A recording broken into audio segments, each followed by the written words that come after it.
All right, WNBA owners have stood their ground. They are refusing to budge on this rev share that the WNBPA keeps harping on over and over and over. They did make some concessions on player housing. They're going to still house all of you. They're going to still pay all of y'all rent, but they are not budging on that salary cap. And that's not negotiation language.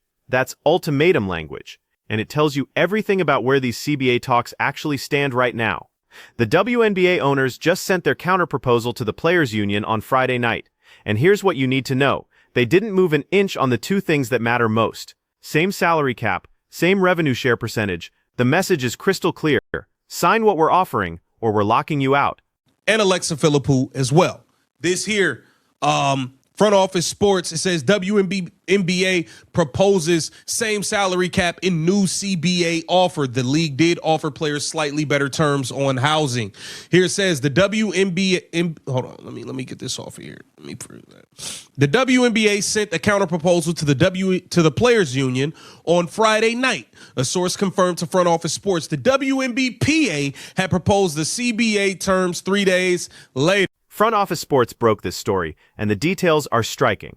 The WNBA Players Association submitted their proposal on February 17th, asking for a salary cap below $9.5 million and a 25% revenue share. The league's response? A salary cap of $5.65 million based on their revenue projections, and players can't receive more than 15% of total revenue during the agreement. That's not a negotiation. That's the league saying your numbers are fantasy. Here's reality. But here's what makes this fascinating. The speed of the response tells you something. The union submitted their proposal on a Thursday. The league countered by Friday night. That's not normal in labor negotiations. Usually these things drag out for weeks, while lawyers parse every clause and financial analysts run scenarios. This was fast, almost like the league had their response ready before the union even sent their proposal. And look, man, we're not playing these games with y'all. We told y'all what we can do. What y'all gonna do? What y'all gonna do? We're not going in there. We're not, bruh. We lost 55% of the viewership when Caitlin Clark got hurt. I'm not losing $500 million for y'all. That's what the owners are saying. The league did not immediately respond to a request for comment. On February 17th, the WNBPA submitted a proposal seeking a salary cap below $9.5 million and a 25% revenue share. Right? Here it says the WNBA issued a statement, and this tells you they already let it be known that they wasn't rocking with the WNBPA offer and they thought it was not. And that viewership number he just mentioned, that's the nuclear weapon in this negotiation. When Caitlin Clark got injured, the WNBA lost 55% of their viewership.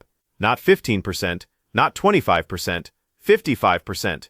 More than half the audience disappeared when one player went down. Think about what that tells ownership about their leverage position.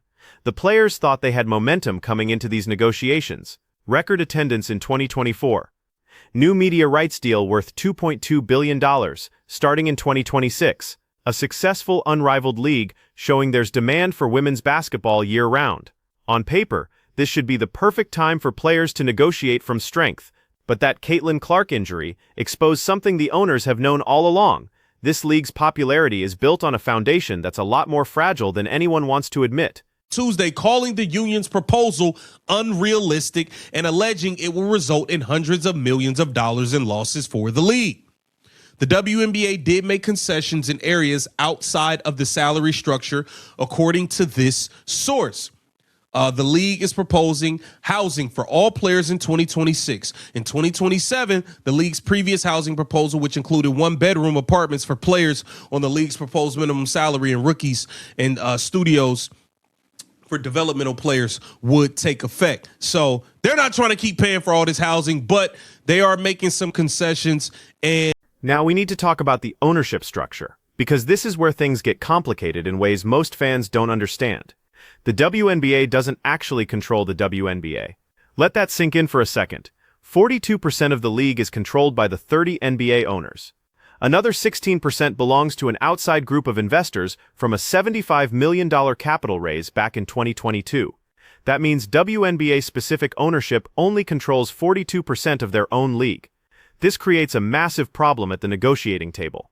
Even if the WNBA wanted to give players everything they're asking for, they can't just decide that unilaterally. They'd need buy-in from NBA ownership groups who have their own financial priorities.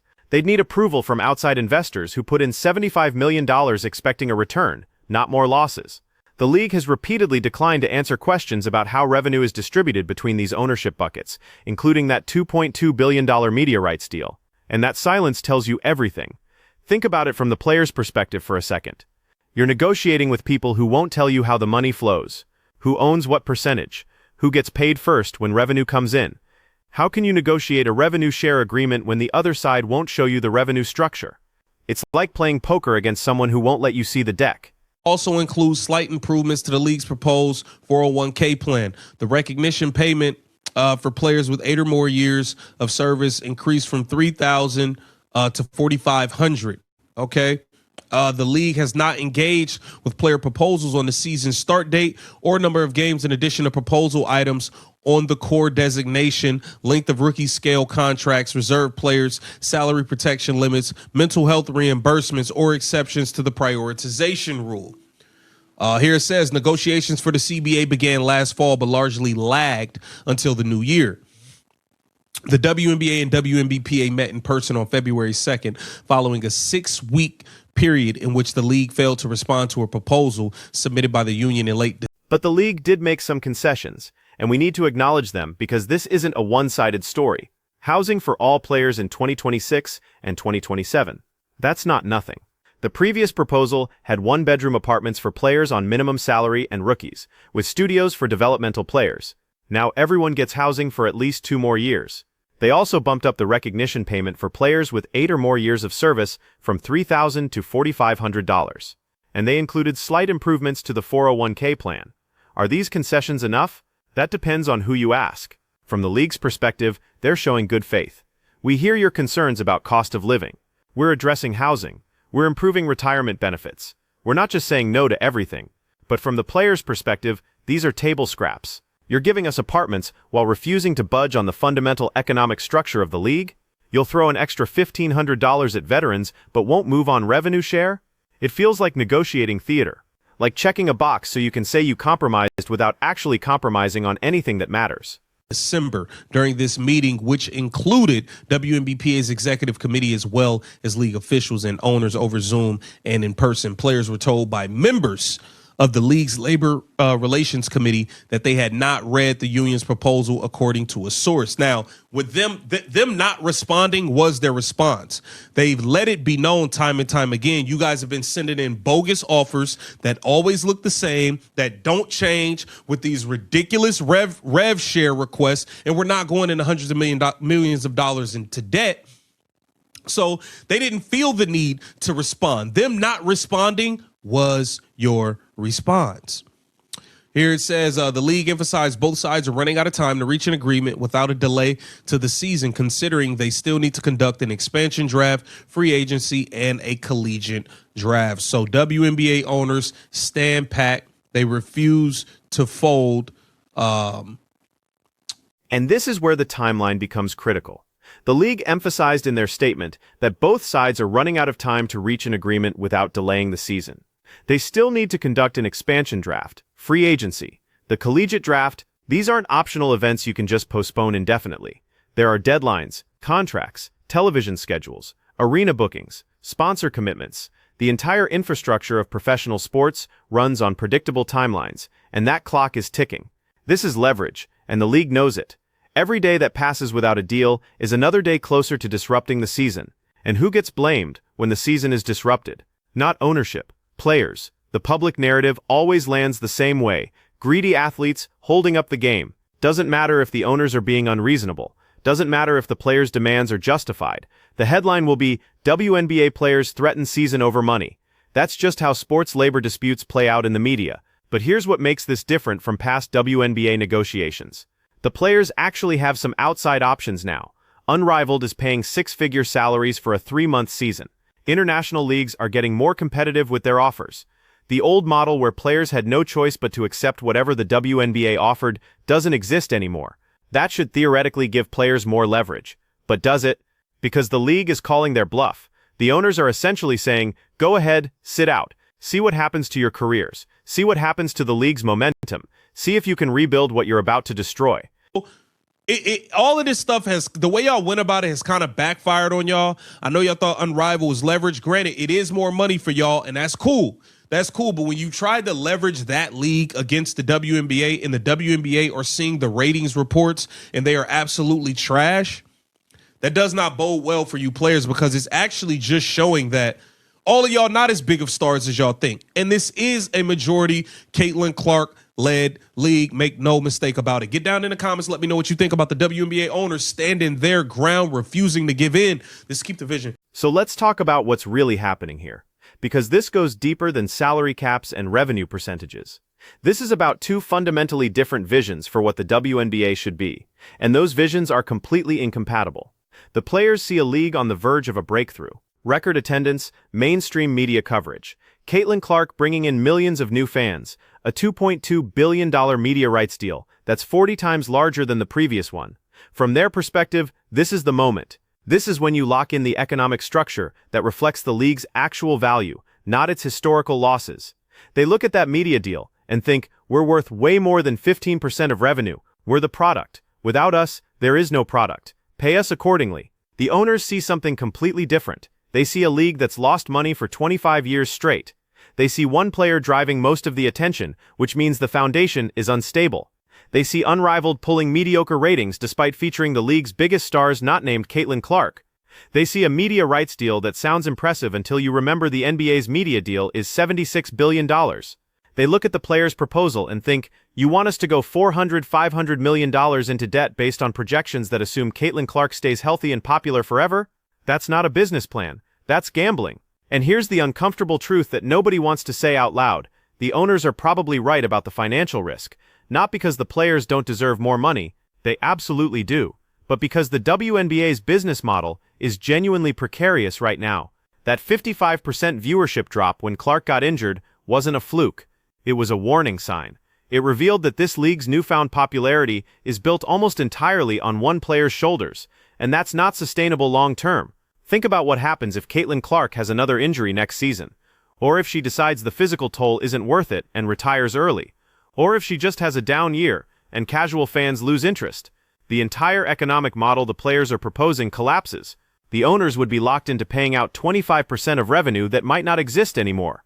They'd be committed to salary caps based on projections that assume sustained growth.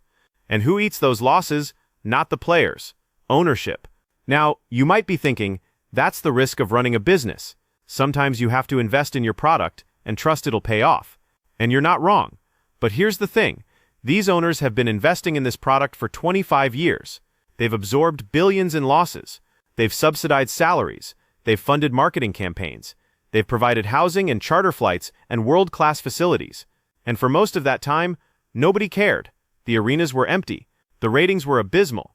The cultural conversation ignored them completely.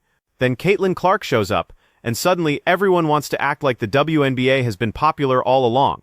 Like the league's success is inevitable, and ownership is just being greedy by not sharing more revenue.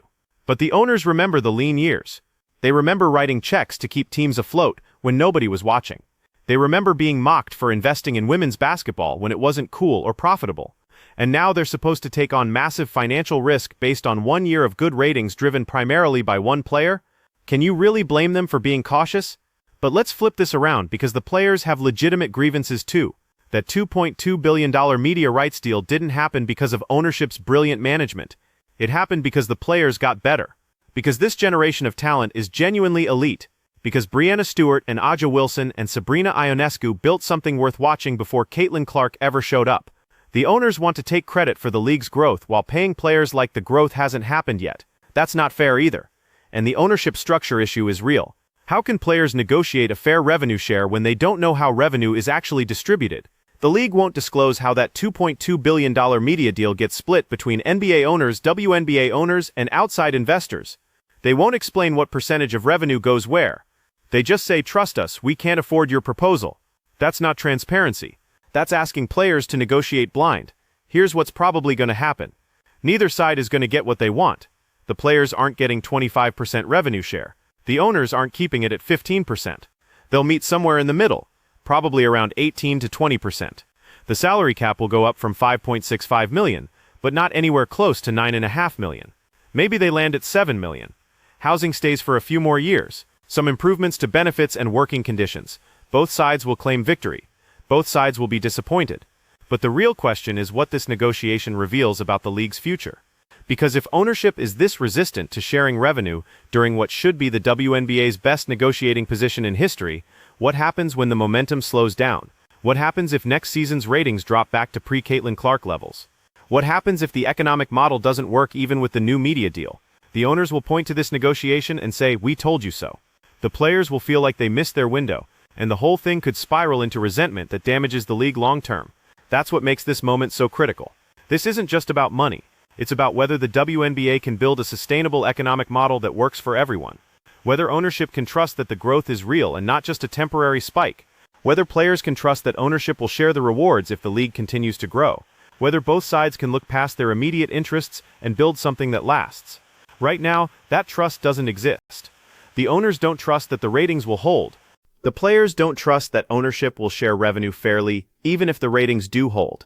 And that lack of trust is going to define these negotiations more than any financial analysis or revenue projection. So here's my question for you. Who's being more unrealistic here? The players for asking for 25% of revenue when the league has never been profitable? Or the owners for refusing to invest in the product during the one moment when it's actually generating mainstream attention? Because I genuinely don't know the answer. Both sides have legitimate points. Both sides are taking positions that make sense from their perspective. But those positions are so far apart that finding middle ground might be impossible. Drop a comment and let me know where you stand. Are the owners right to protect themselves from financial risk, or are the players right to demand a bigger share of the revenue they're generating? And if you were negotiating this deal, what would your proposal look like? Because this is going to define the WNBA's future for the next decade. And right now, it could go either way.